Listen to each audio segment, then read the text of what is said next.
Imagine clicking on a video, and the very first thing you hear is this: no nanny could calm the crying twins, until a single dad veteran walked in. And when the CEO saw what happened next, she whispered the words that changed everything: marry me. If that doesn't make you stay to the end, nothing will. So sit tight, hit that like button, and subscribe, because this story will tug at your heart, make you tear up, and leave you with a smile you won't forget. It all started in a bustling city where wealth and business often overshadowed love and family. The CEO of a powerful company, Isabella Reed, had everything she could ever want: fortune, respect, a mansion bigger than some hotels, and the admiration of everyone who worked under her. But behind those shining glass windows of her skyscraper office, her life wasn't perfect.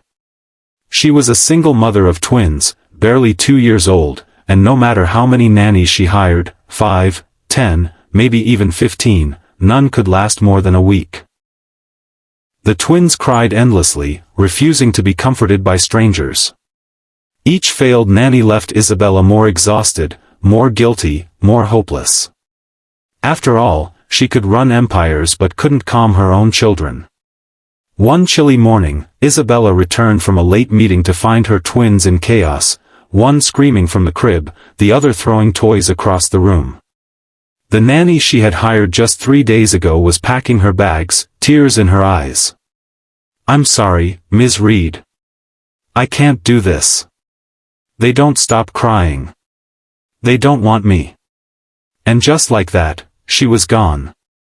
Isabella sat on the nursery floor, shoulders shaking as she hugged her children. She whispered, "What am I doing wrong?" But there was no answer, only the sound of her babies crying against her chest.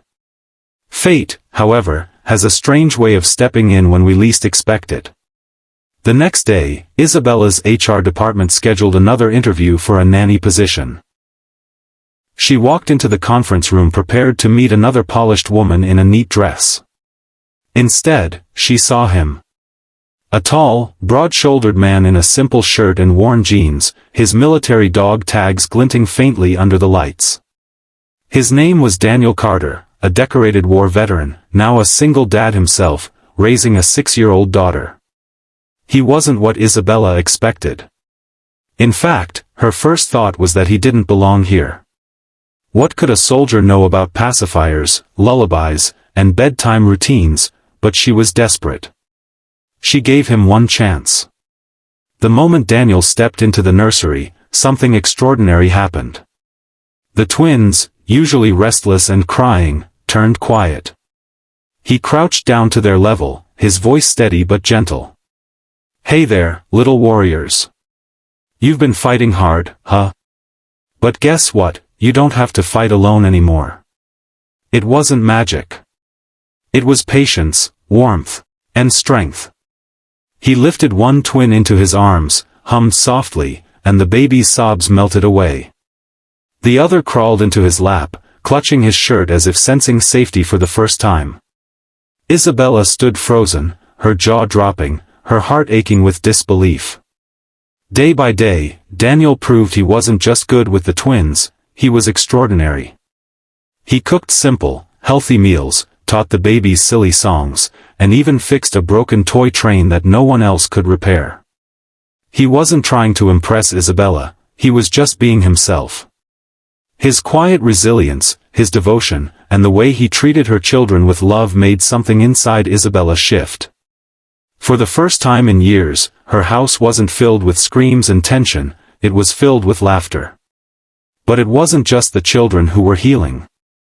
Isabella, buried under years of pressure and loneliness, began to soften too.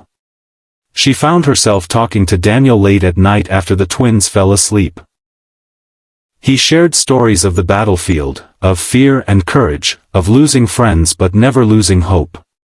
She shared her struggles of balancing motherhood with leadership, of feeling like she had to be ironclad when all she wanted was someone to hold her when the world got heavy.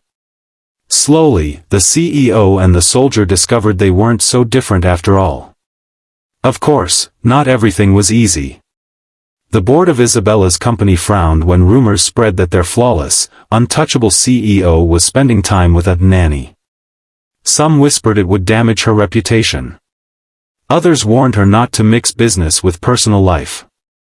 Even Isabella's own fears tried to convince her that she was making a mistake. Could she really trust again? Could she really let someone into her carefully guarded world? But every time she doubted, Daniel proved her wrong, not with grand gestures, but with quiet actions. Like the morning her car broke down and she panicked about being late for a meeting. Daniel had already fixed it before she even knew something was wrong. Or the evening Isabella fell asleep on the couch from exhaustion, only to wake with a blanket over her shoulders and the twins sleeping soundly beside her, Daniel watching them with a soft smile. The turning point came one stormy night when one of the twins spiked a sudden fever.